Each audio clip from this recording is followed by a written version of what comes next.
नकलींची पकड आल्यानंतर किंवा छातीला ग्रीप घ्यायची होती त्यावेळी सुद्धा मिठी त्यांची बसत नव्हती, ग्रीप बसत नव्हती. एवढा विनोद चोगले मोठा होता. त्यावेळी सुद्धा आम्हाला ते महाराष्ट्र केसरी त्यावेळी होता आला असतं.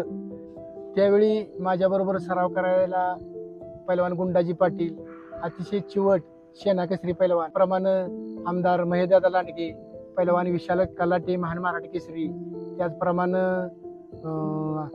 ग्रामविकास मंत्री जयकुमार गोरे. सांगलीत आम्ही एकत्रित सराव केला. एकदम लंगोटी मैत्रासारखा आम्ही एकत्रित राहिलो, सराव केला सांगलीत त्यावेळी.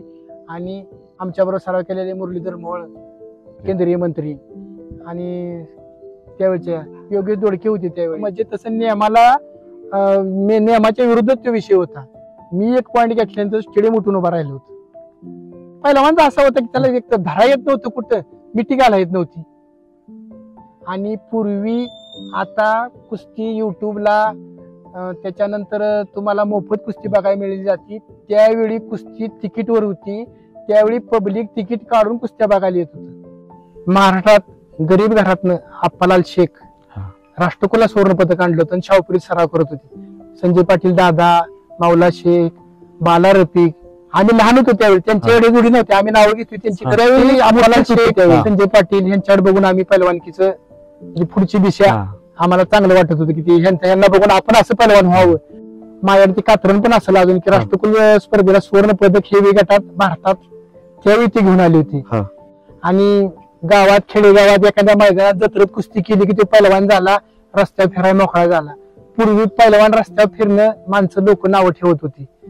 पैलवानानं पाठीची मेहनत मारायची आणि रस्त्यावर दिसायचं नाही म्हणून तुम्हाला तिकीटवर बघितलं जायचं. आता पैलवान तुम्हाला कुठेही उपलब्ध होते. तुम्ही कुठेही हात मारा, रस्त्यावर डांबरीवर कुठे. आता मी काही गोष्टी बोलत नाही पोटातनं, तुम्हाला कुठेही पैलवान दिसेल. त्यामुळे पैलवानाची किंमत कमी करून घेऊ नका.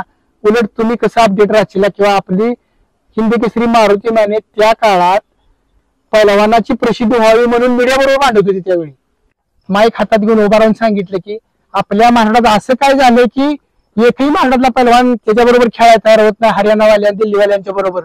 तर कोण तयार व्हायला, कोण मायचा लाल आहे का नाही